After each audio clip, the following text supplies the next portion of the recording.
ଭାରତର ସ୍ୱାଧୀନତା ଇତିହାସରେ 1857ରେ ସ୍ୱାଧୀନତା ସଂଗ୍ରାମ ହେଇଥିଲା। ତାର ଦୀର୍ଘ 40 ବର୍ଷ ପୂର୍ବରୁ 1817 ମସିହାରେ ଖୋର୍ଦ୍ଧାରେ ପାଇକ ବିଦ୍ରୋହ ହୋଇଥିଲା।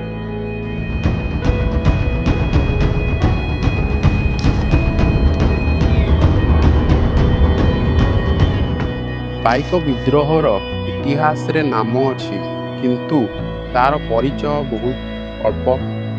ଆମେ ଜାଣିଛୁ 1857ର ବିଦ୍ରୋହ ଆକାରରେ ବହୁତ ବଡ଼ ଥିଲା, ବହୁତ ପ୍ରଚାର ହେଇଥିଲା, ତେଣୁ ତାକୁ ଭାରତର ପ୍ରଥମ ସ୍ୱାଧୀନତା ସଂଗ୍ରାମ କୁହାଯାଏ।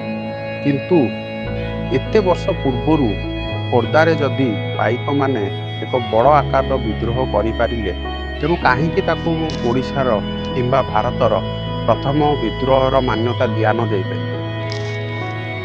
ମୁଁ 100% ସିଓର ଆପଣମାନଙ୍କ ଭିତରୁ ବହୁତ ଜଣ ଏଇଟା ବି ଜାଣିନଥିବେ ଯେ ଖୋର୍ଦ୍ଧାର ପାଇକ ବିଦ୍ରୋହ କେଉଁ ଜାଗାରେ ହେଇଥିଲା ଆଉ କେବେ ହେଇଥିଲା।